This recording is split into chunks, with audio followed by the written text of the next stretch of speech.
Was former White House chief strategist, believe it or not, Steve Bannon, in a big interview coming on tonight at 10 o'clock on with MSNBC's Ari Melber, who's sitting in for Lawrence O'Donnell. Steve Bannon was a leading force, of course, in Trump's presidential campaign and in the early months of his administration as well, pushing a nationalist agenda.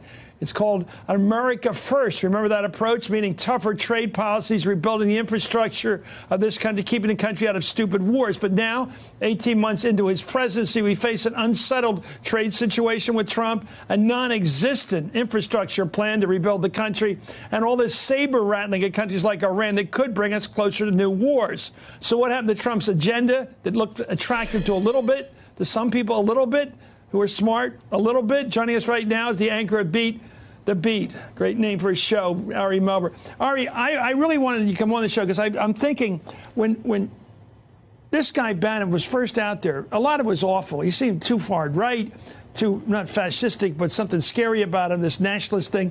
But there, around the edges were things that were attractive to people. And there were things like no more stupid wars.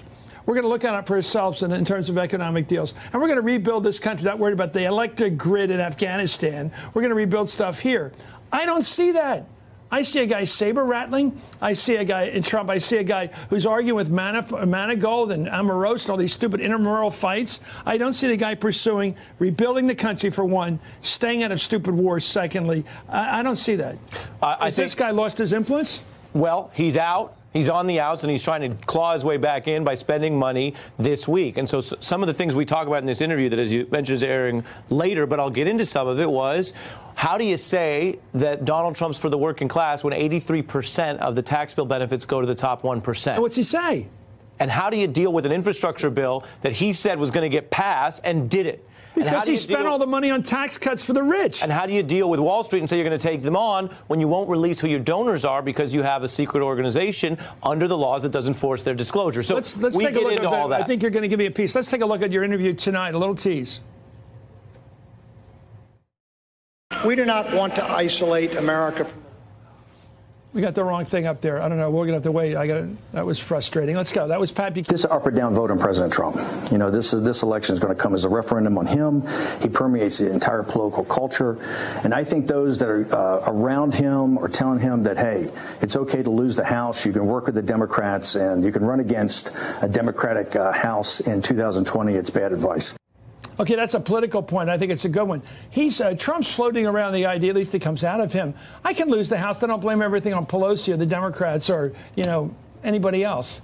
And this guy says, wait a minute, you lose the House, you lose the subpoena power, and the House, they can come get you like they got Nixon. This is where the Republicans are clearly in a divide. Some call it a civil war. Bannon says he wants to be at war with the left. But you have folks in Washington around Trump and down the hill, McConnell, who basically are privately saying that the House is written off and they'll deal with it. And then you have the hardcore guys. I mean, Bannon is someone who, whether you like him or not, a lot of people don't. He was the guy who backed up Trump after Access Hollywood, which a lot of people thought was disgusting. But then they did go on to win in November. So do you want to have a politics where we actually confront and expose and see what they're doing? He wants this to be no holds bar and say impeachment and Trump is on the table. We also talked about the Time's Up movement, which he said is very powerful. He talked about his daughter who's in the military and what it means. And I pressed him on that. And how could you square that with your support for Roy Moore?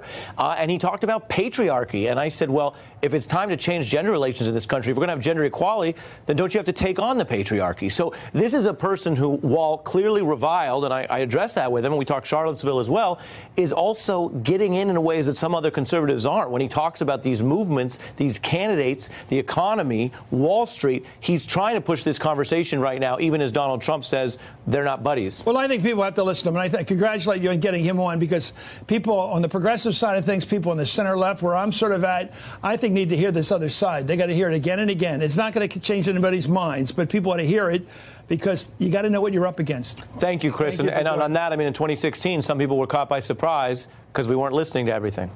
We all thought Hillary Clinton was going to win right up until about 8:30 election night, because people kept saying, oh, she's going to win, she's going to win. There's not enough angry white people out there. We're a hell of a lot of angry white people like this guy. Thank you, Ari Melber. Thank you, sir. Great program to have you on tonight. Ari's full interview, as I said, with Steve Bannon airs tonight at 10 Eastern right here on MSNBC. Big night, by the way, because Rachel Maddow's got John Brennan on tonight, and he's right in the middle of the news. Hey there, I'm Chris Hayes from MSNBC. Thanks for watching MSNBC on YouTube. If you want to keep up to date with the videos we're putting out, you can click subscribe just below me or click over on this list to see lots of other great videos.